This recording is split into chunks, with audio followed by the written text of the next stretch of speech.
результатами минувшей призывной кампании в военкомате довольны. Осенью ряды вооруженных сил России пополнило около 250 призывников из нашей республики. Тем не менее, вопросов к комиссарам, работающим на местах, осталось немало. В частности, неявка призывников на заседание призывных комиссий. По мнению исполняющего обязанности военкома республики, это говорит о том, что работа с призывниками на местах проводилась слабо. Здесь сидят, будем говорить так, должностные лица, которые все за это должны отвести и нести ответственность и отвечать.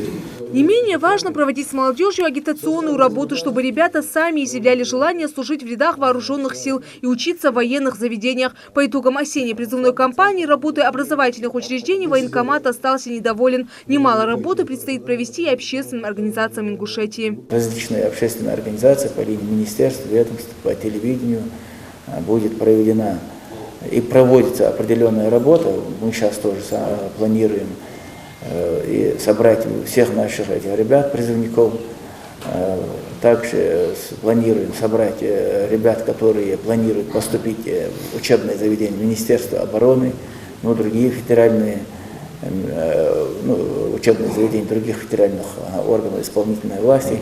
То есть воспитательная работа, какая-то пропагандистская работа, какие-то наставления, наставническая работа. Вот эту работу, конечно, мы еще проведем. Говоря о задачах на 2017 год, не обошли стороной изменения, которые коснутся работы призывных комиссий. Согласно поправкам, действующее законодательство этой весной возглавлять районные или городские комиссии смогут лишь главы муниципалитетов и их заместители. Нововведения коснулись и отсрочек от призыва, предоставляемых отдельным категориям граждан. Тот человек, который среднее образование получил, то есть школу закончил, он в техникум поступал, если то отсрочка ему не давалась. Если он поступал на базе 9 классов, то отсрочка давалась. И отсрочка давалась на 20 лет. Сейчас поступил в техникум после 11 классов, пожалуйста, он учится и учится до конца независимо, сколько ему лет. И теперь также сказано, чтобы граждан, которым ранее была дана отсрочка, допустим, до 20 лет, их на комиссии не вызывали, а автоматически им просто продлили. Кроме того, молодым людям, которым предстоит проходить службу в войсках Нацгвардии, необходимо иметь при себе допуски от региональных контрольных органов. В прошлом году в первоочередном порядке на военную службу отправлялись юноши с высшим или средним профессиональным образованием, хорошая спортивная подготовка и моральными качествами, а также молодые люди, получившие военно-учетную специальность в учреждениях Ингушского регионального отделения ДОСААФ. Но несмотря на это, на местах несения службы некоторые призывники умудрились показать себя не с самой лучшей стороны. В основном наш менталитет ребят, они ссылаются на то, что у нас дома полы не моют, там,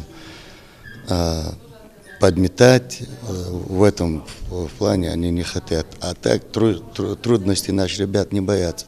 В завершении встречи работников военкоматов и глав районов, внесших заметный вклад в организацию осеннего призыва, наградили благодарственными письмами и грамотами. Первое место отдел военного комиссариата Республики Ингушетия по городу Малгобек, Малгобекскому району. В этом году по плану призыва ряды вооруженных сил страны пополнит еще более 250 призывников из нашей республики, которые будут проходить службу в различных регионах страны, в войсках Национальной гвардии, в сухопутных и железнодорожных войсках, а также в военно-воздушных силах России. Отбор будет строгий. Весенний призыв стартует уже 1 апреля, а отправку молодого пополнения планируется начать уже в середине месяца. Фериде Мишоева, Хаваш Гойгов, Новости 24.